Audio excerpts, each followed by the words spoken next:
Hi everybody. Everyone all right? Yeah? Everyone in the room and on the call as well? It's tradition for me to just take a picture of the room because my kids can't believe that I actually do this for a living. As to stupidity, for, whatever, bravery, whatever you want to call it. So after I count to 3, if we can all say, I don't know, something like, works on my machine. Does that sound all right? Software testers in the room will get that one. Okay, right, so if you're wanted by the police or you're not supposed to be here, then stick your hand up and I'll try and omit you from the picture. Ready? 3, 2, 1. Works on my machine. Beautiful, thank you. Please take a seat. Hi everybody, well thank you so much for inviting me here today. My name is Rob Lambert. I'm going to impart a little bit of wisdom from my career to date. Now, I'm going to talk about how to thrive in your career. It'd be super arrogant for me to tell you how to do that because I don't know you. But what I can do is share some wisdom with you from my career. Just hazard a guess, how old do you think I am? 35? Thank you. Ish? Yeah, stick 10 years on that. 45, okay? So the reason I say that is because I thought I'd share a little bit of a slide about who I am. So I'm not just some random person standing in front of you talking about life theory. I'm sure you're all on social media. You've seen those 21, 22-year-olds imparting life advice after just 1 year at work. Yeah, that's not me. So I thought I'd just, a little bit. I don't normally do these slides at the beginning because, frankly, you don't care who I am until I've delivered a good talk. But I thought I'd let you know a few bits about my career, a few bits about my history, just so that what I'm about to impart is based on evidence, okay? So, built a frighteningly agile team, voted best company to work for. Also, there's a few HR, or people, as I hear Head Forwards call you. Built a HR team that was described as the least evil HR team ever, which I'm taking as a compliment.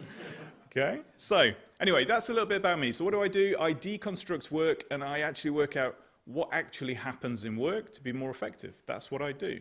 So not looking at the superficial stuff, get down into detail, critical thinking, all that other good stuff. Okay, are you ready? You excited? Yes. All right.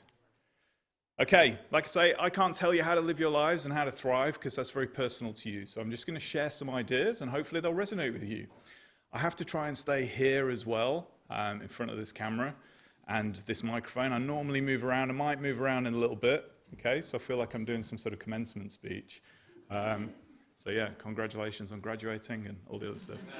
All right, wrong direction. Here we go.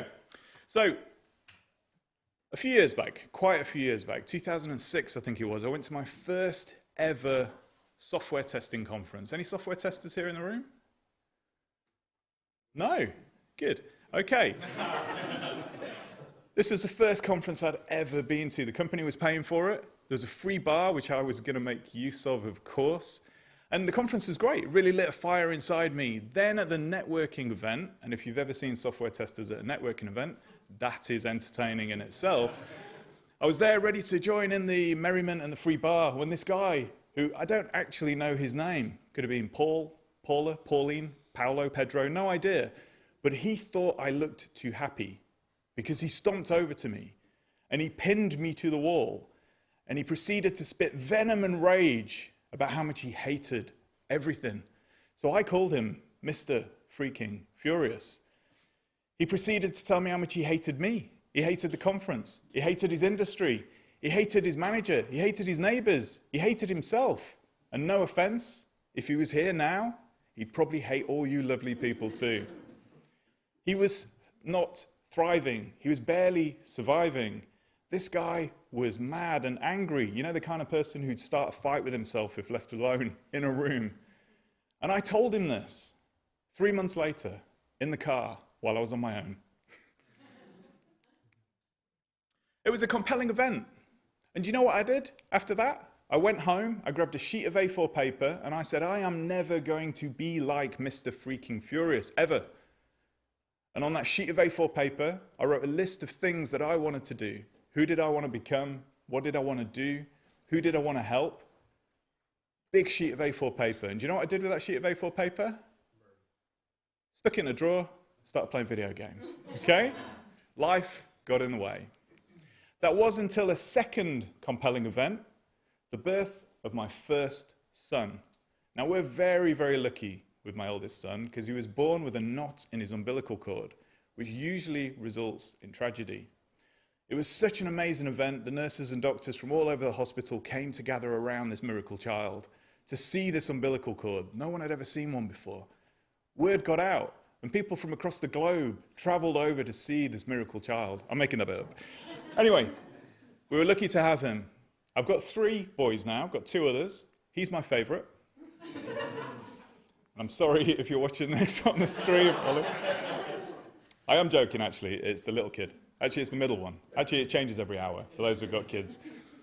Anyway, this was a compelling event because I was overstruck with something called the baby effect. This small child, when we got it home, he needed us to look after him, to care for him, to love him, to be a role model for him. So I had to do something. I had to grow up. I had to stop playing those video games. I still play them with him now, which is ironic, isn't it, in the cycle of life?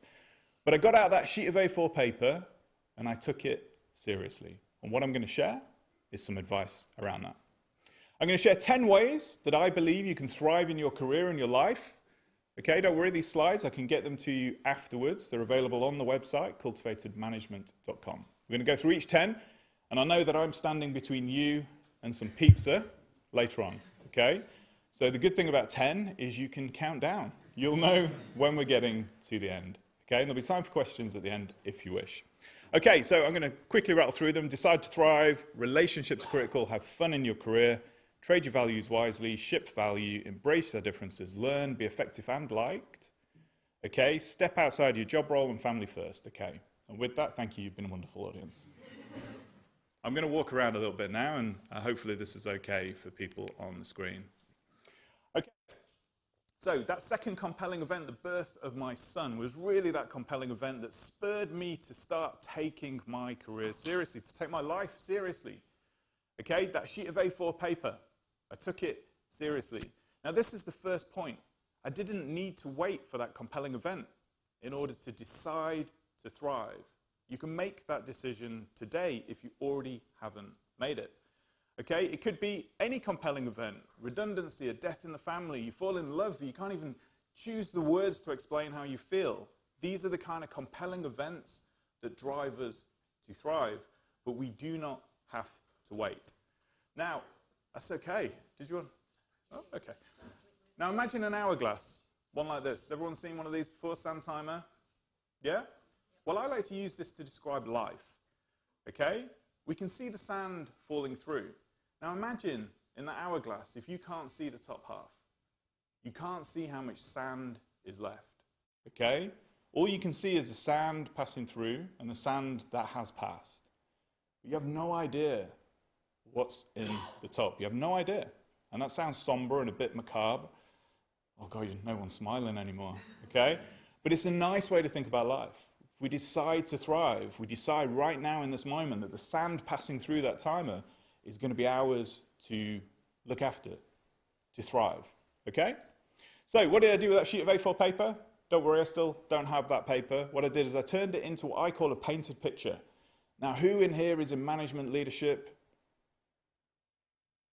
A few people willing to put their hands up, a few who I know are and not putting their hands up. So this is the same in business, okay? We want to paint a rich, painted picture of the future. For me, this was 10 years. 10 years from when my son was born. What did I want my life to be in 2016, okay? What did I want? A painted picture, a rich, compelling, interesting picture. And this is the same in business. This is what good leaders do. They paint a picture of the future, something that you can see and you can move towards.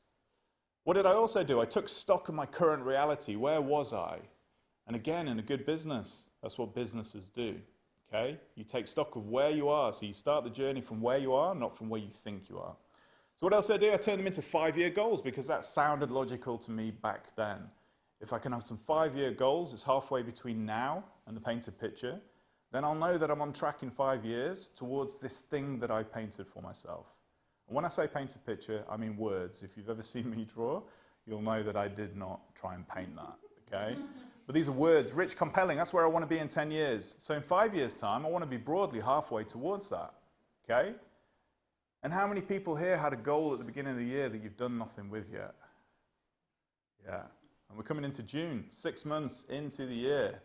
we can lose a lot of time in a year. So what I did was set some yearly goals that fed to the 5-year, that fed to the 10-year. Does that make sense?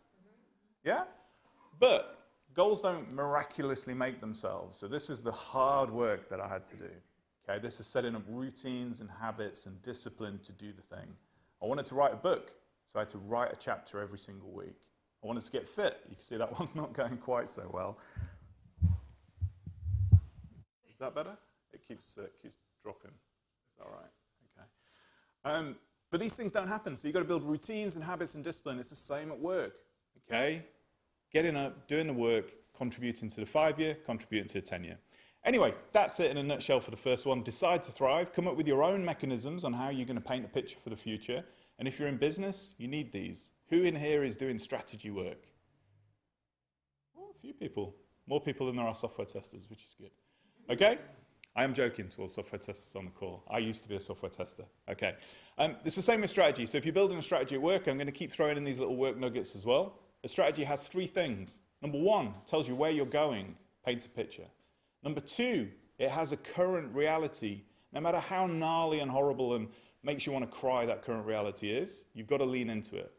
And then number 3, it has a plan to overcome the obstacles that stand between those 2 points. And if your strategy doesn't have those 3 things, I'd argue it's not a strategy. Okay? Ooh.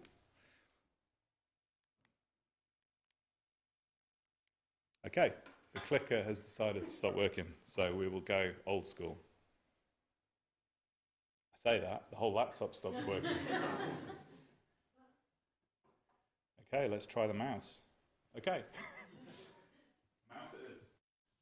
Okay, is anyone familiar with the power triangle? Yeah? Awesome. Hopefully it's the same one I'm going to explain. Imagine a triangle in your mind. Okay, at the top of the triangle is role power. Okay? At the bottom right of the triangle is expertise. And at the bottom left is relationships. Now, who in here is a manager? A few. So you have role power. You can tell somebody to do something. Okay? You can ask them nicely to do something. But you have role power. You have the ability to influence people into action in order to get them to do something. The problem is if you use that all the time, it becomes tyrannical. Okay? Nobody wants to work for somebody that just tells them what to do all the time. Loads of you in here, no doubt, are experts in technology or the field of interest that they're in. Okay? Expertise is a power. If you're the only one that knows how the servers work, well, guess what? You have power. You can ask for a pay rise every month because you're the only one that knows how something works. The problem with that is you'll end up hitting the headlines like almost all the other tech companies in the world do because they've let their experts run amok with a series of behaviors that are not welcome in the workplace. Why? Because we can't possibly tell these high-paid engineers that what they're doing is wrong and not welcome in the workplace because they're experts. Okay? Now, the only power that makes sense, and the one power that is open to every single person in a business, is relationship power. We can all build that. And when we think about work, work is nothing more than relationships. Office politics, it's relationships. Okay? Relationships are how work works, and every single person in here can start building them. The reason I came up with this idea was because I worked in a company where I see people getting promoted who are completely and utterly incompetent. Has anyone worked in a company like that? So why has that person had a pay rise? Why are they now the VP of this area when they can't even tie their shoelace? Okay? And it was nothing to do with superpower, genius, skill, or anything. It was all to do with relationships. Okay? Now, what we don't want is this nepotism, this jobs for the boys, so to speak. So combine that with some great skills, build those relationships, and you might go far in your career. Let's see if this stopped working. No. Okay. Go on then. Over to you lot. What sort of music do you think that I listen to? And don't worry, I will not be offended. Disco. Close. No. 90s techno. Not too bad, actually. Yeah, I grew up in Sheffield, where the Republic nightclub was. Where, yeah, that was good. Yeah, went there a few nights. Hip-hop. No, don't laugh. You weren't supposed to respond like that. Anyway, one of my all-time favourite bands is a band called Flame Gorilla. And Flame Gorilla have a saying that if you're not having fun with it, be done with it. Now, interestingly, has anyone heard of Yvonne Chouinard? sure you have, is the CEO of Patagonia, the outdoor clothing company. Okay, in his legendary book, Let My People Go Surfing, he actually created a goal within the business to have fun. That's what one of the goals was. And if you worked for Patagonia in California at the time and the surf was good, they closed the business and everybody went surfing. Okay, how cool is that? You're in Cornwall as well. Surely the surf's quite good sometimes, yeah? Okay, also, Paul Hook, and one of my all-time favorite authors, wrote a great book called Growing a Business. Okay, it's a bit dated now because it's about mail order catalogs, okay? But if you take away that part of it, the rest of the book is pure gold. And one of the things that he says in that is that fun is like a canary in the coal mine. If people aren't having fun at work, something is wrong. Now, of course, you won't be having fun all the time because without bad, you wouldn't have good, okay? It's a bit of a yin and a yang. But actually what I found is that the best times in my career, the best companies, the best times that I've been thriving is when people have been having fun. And you can't measure that through, no offense to the people team, you can't measure that through a pulse survey, you can't measure that through any sort of mechanism other than just feeling, looking around at people having fun. So if you're not having fun with it, be done with it. I was going to wrap that then, but I thought that's probably taking that one a little bit too far. Everyone all right so far? Yeah? Good, good, good. Okay, difficult lesson for many people to learn. So I consult with companies. I'm a management HR agility consultant now, okay? And one of the things that I encounter the most is people who hate the company that they work in, okay? And I'm sure that is not the case here at Head Forwards, okay? But one of the things that I see a lot is people wish the company was almost entirely different to the company that they joined, okay? They join a company and complain about everything. They don't like the leadership, they don't like the management, they don't like the way the business is run, they don't like the work. And I encounter this so often that it's actually terrifying to find that people are in careers for almost a long part of their life trying to fight the very organization that they chose to join in the first place, okay? A valuable lesson to learn, and one that I learned the hard way, shall we say, is that when you join an organization, you hand over certain freedoms when you join that organization. You can't sit at home in your underwear all day, for example. You've got to go to work. You've got to do something to earn a salary, okay? Now, what we want to try and do is find an organization that has similar values to what we do. Because when you go through the door of an organization, you've traded your values and your freedoms. And you want to trade as few as possible in your career, so that you're working in a company where you resonate with the values, with the people, with the company, with the work. Then you will hopefully start to thrive. That make sense? Good. And I'm sure the values at Head Forwards are spot on and awesome. Do you have them printed on the wall? No. Good. Good, because the values printed on the wall in most organizations are utter nonsense. Have you seen them? You could take those and put them in a company with a completely different industry and they still make sense. Like, we respect each other. Do you? The real values in an organization are how people treat each other. It's how you get promoted. It's how you get a pay rise. Do you get those things because you work the weekend and do 60, 70-hour week for a whole year? Or do you get them because you deliver good value and you're a nice person to work with? Okay? All right, now I started my career as a software tester. And back then in the 2000s, software testing was all about stopping software from going out the door, okay? That's what we do.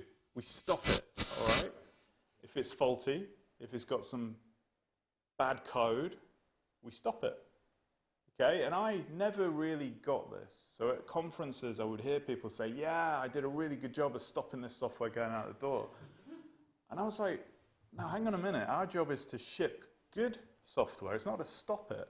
And if you look back through the sort of last 10, 20, 30 years of the software development industry, really, is you see these gates and these waterfall models and all of this sort of stuff designed to stop things from moving.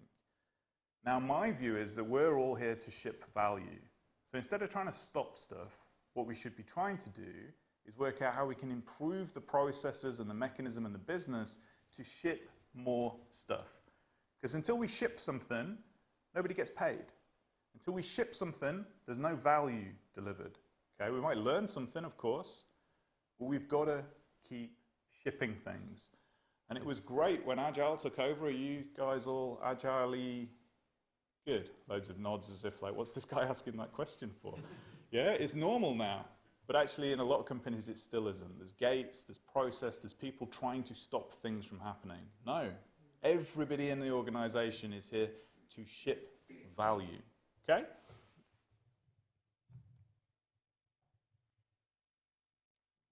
All right? Doing all right on time? That's good. Okay, this one, might spend a bit more time on this one. Okay, I have a general view that respect is by default. Okay, have you ever heard anybody say, you've got to earn my respect? No, I don't. Okay?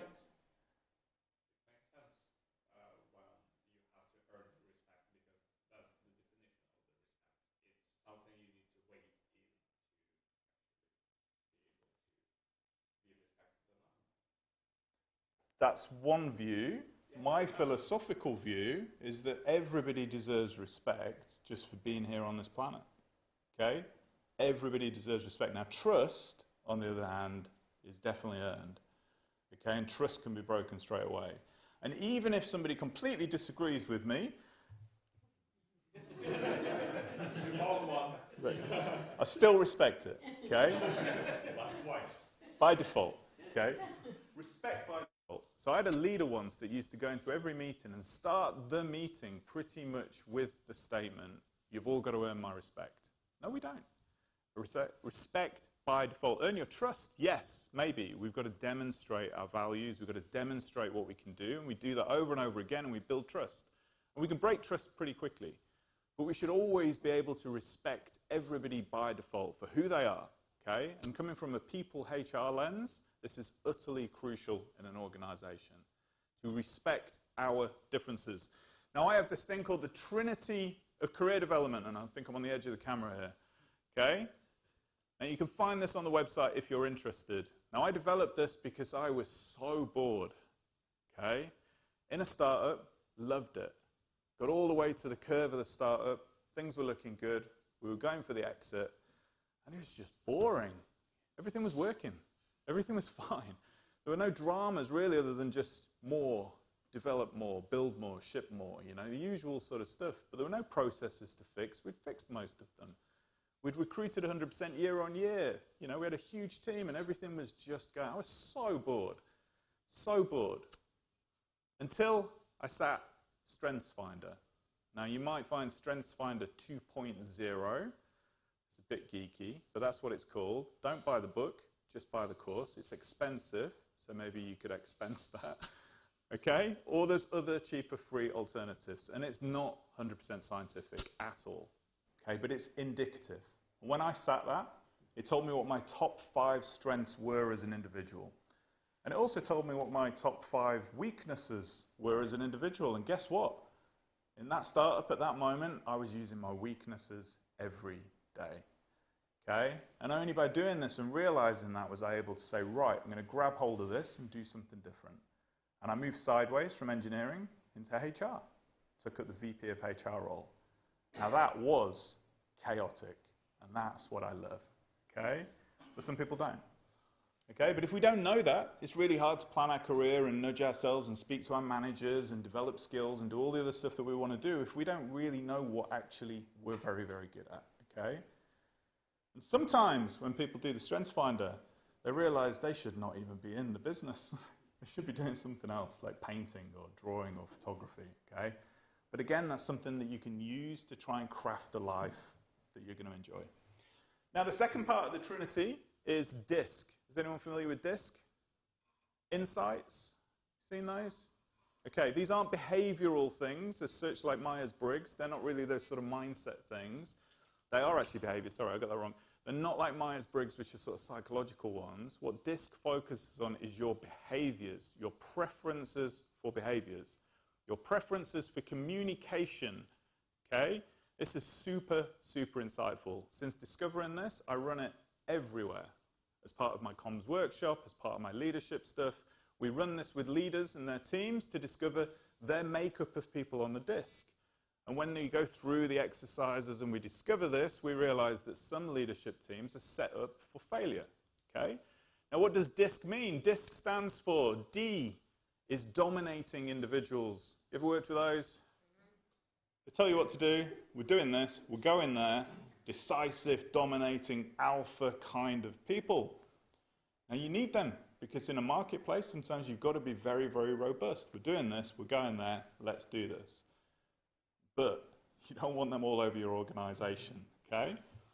I's, that's what I am. I'm a high D, high I. I's are those inspirational, those motivational, those people that can galvanize and align people around a vision. We're going here, thank you very much, high D. Now it's over to the I's to get people excited and motivated and galvanized around this thing, okay? You'll spot I's a mile away because they're usually smiling, having a laugh at the expense of sometimes doing work. Okay? There are pros and cons to all of these. S's stands for steadiness. Okay? These are the people that are very good at interpersonal communication. Everybody loves them. They work around the teams, making sure everyone's all right. Is everyone on board? Is everyone good? Anyone in here a Scrum Master? A few nods. Scrum Masters are mostly, in my experience, S's. Everyone all right? Should we do another dot voting session? Is everyone on board? Okay? It's good. It's a great skill to have.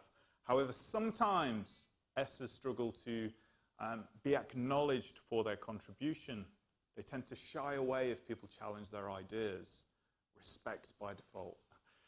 C, conscientious. When I run these workshops, and I've run about 700 of these workshops, the C's, most people in technology, engineering, maths, science, accountancies, are D's.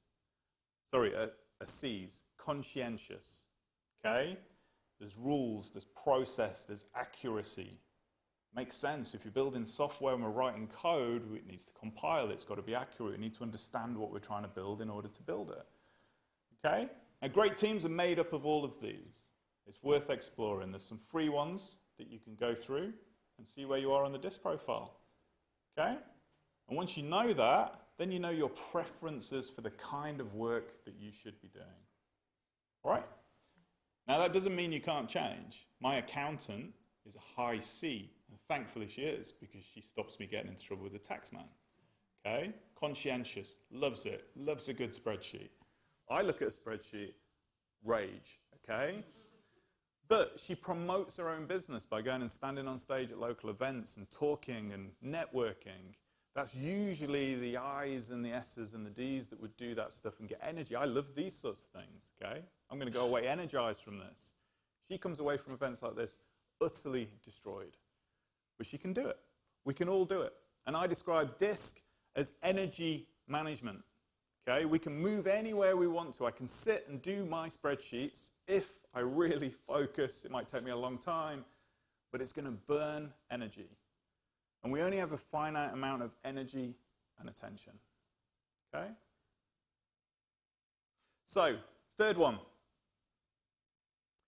By the way, just on DISC, if you imagine a circle cut with a line across and down, D, I, S, and C, it's called a circumplex. And the science behind it suggests that in any large group, you've got about 25% of those people in each of those circles. So next time you're communicating, you're doing a presentation, you're holding a meeting, bear that in mind. Because some people are just wanting you to get to the action. Just tell us what you want. The high Ds. I don't care what your dog did at the weekend. Yeah? Limited time here. Got to go, all right? The I's, they just want to chat. All right, cool. Well, yeah, let's design something cool. Let's get everyone fired up. The S's, everyone all right? Everyone all right? Good. And then the C's is like, what's the plan? What's next step? What's next week? So think about that if you're building strategy.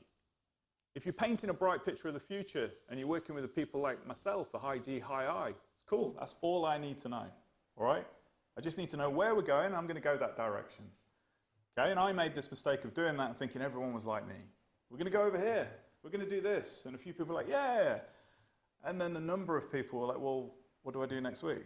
What's the plan? You know, where's the actions? Okay? Think about that. Third one, scientific one. Martin Seligman is a happiness behavioral positive psychologist.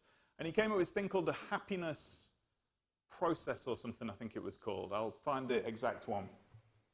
It's a very, very scientific test. If you go to cultivatedmanagement.com, you'll find the Trinity. There's a link to each one of these three things. The happiness one is about 140 questions to fill in, so it's quite intense. But what it gives you at the end is the 5 things that you need in your life to be happy. Okay, now who doesn't want to know that? So when I sat strengths, and I sat disc, and I sat happiness, and I put all of them onto a single sheet for myself, a little not a spreadsheet, a PowerPoint, spreadsheets. Okay? It told me 3 really important things that allowed me to make a big change in my career. It told me what I was good at and what I wasn't so good at. And what most people try and do in that situation is fix the things that they're not very good at. Now, if that's holding you back from trying to get to your life that you want, then yeah, fix it. I never used to be able to do presentations. Now I do them. Okay, but most of the time, just ignore your weaknesses and accentuate your strengths. What are you really, really good at? Focus there. It tells you your preferences for working with other people and your own preferences for communication. That is a superpower in the world of work. You get to work with other people. And once you understand other people on disc, the goal is to move to the other person. Okay, it's not to be more dominating because you're a D. Going to be more dominating in this meeting. No. You drop that stuff and you learn how to move to other people. Okay? And when everybody does that, you get a glorious, glorious work environment. Okay? And then, of course, happiness. Now, you might not find happiness at work. Okay? Happiness might be photography or art or volunteering in something. But at least you know. Now, as a manager and leader, my job at work is to focus on 1 and 2. It's to focus on making sure that your strengths are used in the business and that I don't chuck you into a situation that's going to use your weaknesses unless you want to. Okay? It's also my job to help people come together and build a better community at work by using DISC. So everywhere I've ever worked, my entire team and the entire business, if it's my business, sit a DISC profile and everybody shares it. So that when I know I'm going to go and have a conversation with Pete over here, he's a high D, I'm ready for the fact he's not going to care what my dog did at the weekend. Okay?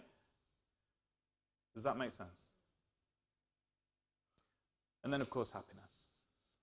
Love it. But I can't, as a manager, make you happy at work. That's not my job. My job is to help us ship stuff, align people in the best way possible, use your strengths. And if you're doing that and you're shipping stuff and you're enjoying that, you're going to be happy. Okay? And did you know that happiness is not the end result of productivity and work? Anyone here got kids? Yeah? And what do we say to our kids? Get to school, get good grades, get to university, get good grades, get a good job, get some money, then you'll be happy. It's the other way around. Happy people are more productive and they're more successful. Focus on happiness first. All right, rattling on. We're all still awake. It's not long till pizza. Mistakes are an opportunity to make the business better. Okay, mistakes are an opportunity to learn. So every time we make a mistake at work, there's an opportunity to learn how to make the business and ourselves better. Okay? In most organizations, mistakes are not to be tolerated. They are things to be punished. So hopefully your organization isn't like that. Because all humans make mistakes. Comes with being human. Okay? But mistakes are an opportunity to make the business better. And if we make the same mistake over and over again, then clearly we are not learning, okay, how to get better. So I'll just share number 2 very briefly with you. You can find this again on the website. I've got a YouTube channel as well. Most of my videos get about 5 views.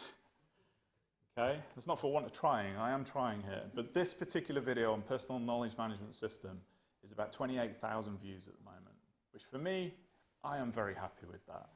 Although I was out camping with the boys about a year ago, and next to a pitch, and this woman was doing a video, and I was like, "Oh, you're a YouTuber?" And she was like, "Yeah, yeah, yeah." And I was like, "Oh, I am as well." She was like, "How many views have you got?" I was like, "Oh, about 28,000 on this one video. What about you?"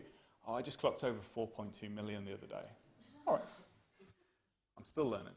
Okay. I mean, who wants to listen to this stuff on YouTube? You don't. You get a YouTube for entertainment, don't you? I'm going to start dancing on the next video. Bit of hip-hop.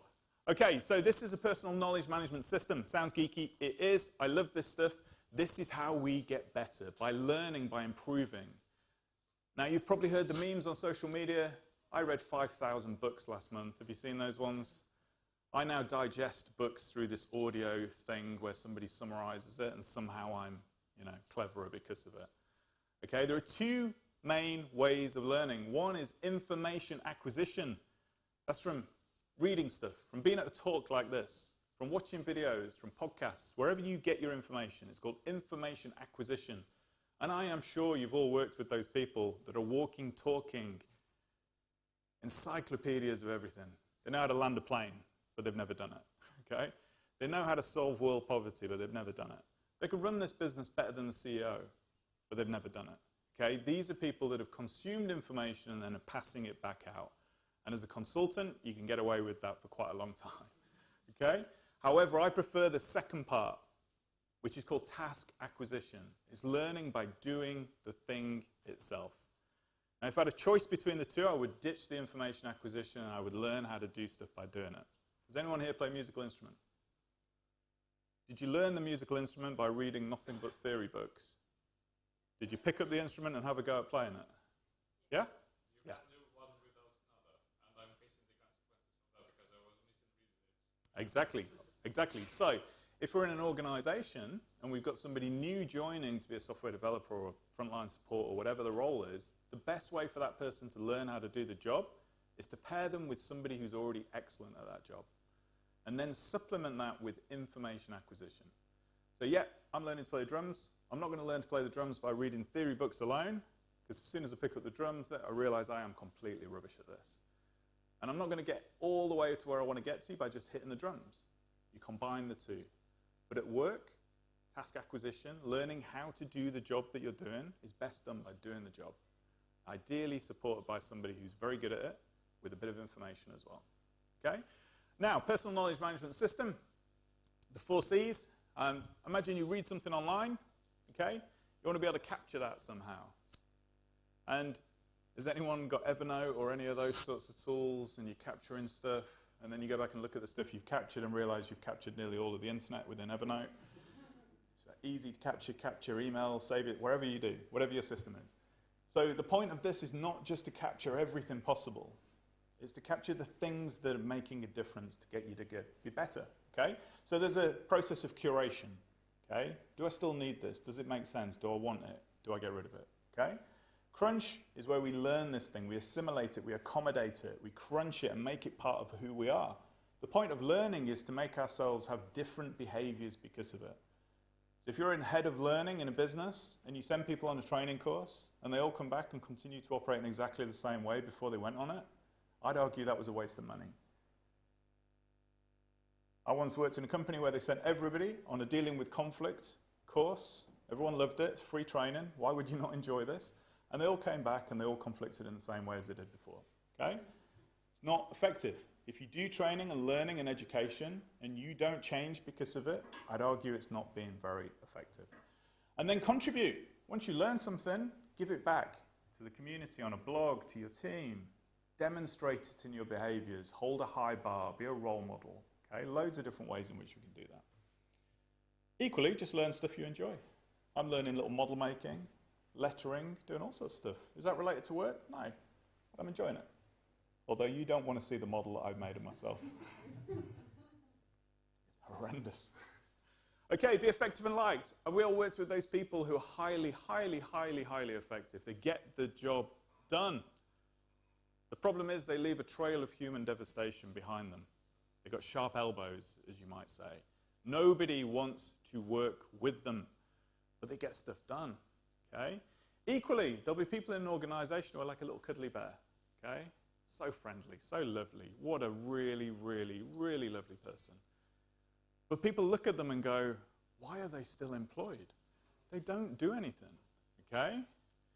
Now, they're two extremes, of course, but I have worked with those sorts of people. The job that we have, and one way to thrive in your career, is learn how to balance being effective and being liked. And when I took on the role of HR in an organization, I flew over to San Francisco to meet the team over there. Nobody spoke to me, okay? Everyone scuttled off.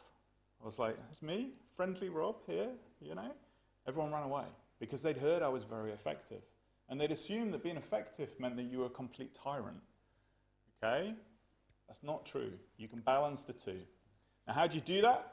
Or being effective is about understanding what your business results are. What are you here to achieve? What are we trying to ship? And doing all the stuff that we've talked about before. But to be liked as well means that we develop those good communication skills. We listen.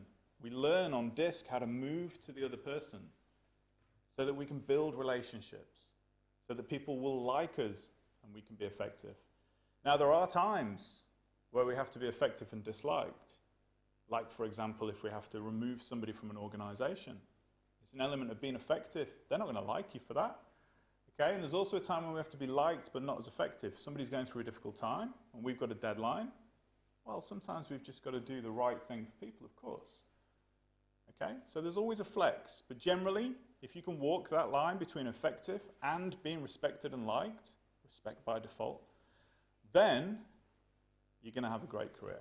And the very, very, very best people I've ever worked with are able to tread that line perfectly well. Okay? How do you do it? Communication skills, mostly. All right, we're coming up to the end soon. I can see you're all getting a bit tired. Got question time as well if you're up for that. Okay, step outside your job role. Who in here has a job description? Only one person. Awesome. Most organizations have job descriptions for recruiting, for hiring, for the HR process. It's a legal requirement in almost every organization, in every country, to have a job description. Something that people can say, I do that. If you do have a job description, which I suggest you probably all do, you just maybe don't ever look at it, is because nobody ever looks at their job description after you join a company. It's very rare to find anybody that goes, you know what? That's not in my job description. Yeah? Because the job description, by its definition, is not going to capture everything that you do at work. Now, one of the best ways to grow a business, to make a business more effective, to solve problems in business, is to draw a frame around yourself. And, you know, that's you as a software developer or a manager or a leader or tester. But then break free of the constraints of that job description. Because most problems in organizations exist between job roles. Okay, they're problems that, well, that's not my problem. And someone over here says, well, that's not my problem. But this problem is a problem in the business. So step outside, grow, pick it up. Now, what I'm not saying here is pick up other people's work and do it for them. That's not what I'm saying. But as we do this and we grow, we become what the industry sometimes calls a purple squirrel. Has anyone ever seen a purple squirrel?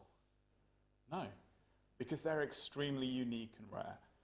And in a world of commodity and AI and all the other terrifying stuff that people keep talking about, it pays to broaden our jobs a little bit. Now, is everyone familiar with the T-shape? So the T-shape, imagine a capital T. So the core of the T is your core skill. It might be software development, HR, whatever it is. And across the top is a series of skills and abilities that you're adding to that core skill. So when you come across a software developer that's also incredibly great at marketing and actually holds a HR certificate and actually is really good at communication and is really great at surfing or whatever, this is a unique individual that is growing in their career and making themselves valuable in many, many different ways. And we only do that by saying, actually, I'm going to try and pick up these other pieces, and we grow. And the business gets better because of it. Okay? All good? Right, we're coming up to the end. Now, family first. I always get this question, so before anyone asks, why is this not number one in the list? It's not number one because if you remember nothing else from today, remember that it's family first. Okay? Now, what do we mean by this? Well, go back to the sand timer. Life's too short. I had a friend of mine, a guy called Colin. He's in my new book called Take a Day Off. If you're interested, it's a free book, so don't worry, I'm not asking for any money. Go to the website, you'll find it on there. He was about my age, and he had a heart attack, massive heart attack one weekend. And he survived, don't worry. I can see people like, oh, he's really bringing the tone down now. He survived, okay? And he told me the story when he came back into work, and he didn't stay in work long because he handed his notice in to do other things of more interest and more importance. But he told me the story that when he was being wheeled through the hospital and the anesthesia was about to drop him into the slumber, he could see the ceiling lights zipping by, and he asked himself a question before he went under. What was it all for? And he came back into work and he told us, what was it all for? The late nights, the worrying, the climbing the career ladder, the stress, the drama, the never taking a day off, and that's where the title of the book comes from. Okay? Even when he was off work, he was still thinking about it. He was still solving problems, still pondering what to do with the strategy, how to do this, how to do that. And yeah, he'd got the BMW and the holiday home and all the other stuff that came with it, but he was 45 and he had a heart attack. And he's just, what is it all for? Because even when he was not at work, he was always at work. And he was measuring his life in the wrong way. And if you're interested in this topic, Clayton Christensen, late Clayton Christensen, does a really good talk about how are you measuring your life. And he tells the story about how he'd go back to his university reunion year after year. And every year, another person would be divorced, or another person would be ill health, or another person would be, disengaged from their child's life. And he asked the question, these people didn't set out from university to be divorced, to have kids that hated them, to be ill. They've just been measuring the wrong thing through the years. They've been measuring the salary, the job title, the cars, the houses, everything else. What they hadn't been measuring is the things that really mattered. Family first. So, Clayton Christensen, really good talk. Excellent. Not as good as this talk. I shouldn't have said that. It's recorded for the internet, isn't it? Oh, I'm going to get some hate, some trolling. So there you go. 10 simple ways to thrive in your career. Decide to thrive. This moment now, if you haven't already made that decision, get out the picture, make a decision to thrive. Relationships are how work works. You can be the best in the world, but if you don't have good relationships, doors won't open, people won't want to work with you.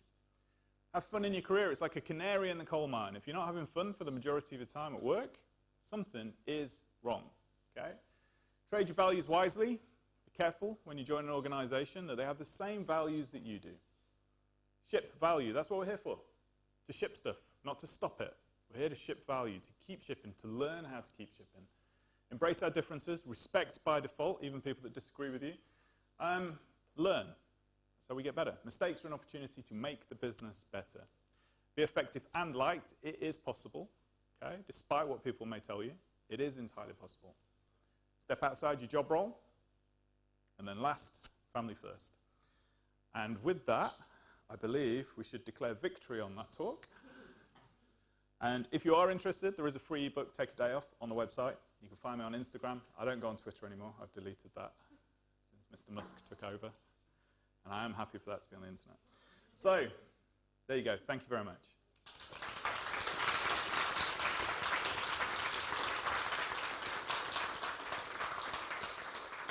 Thank you.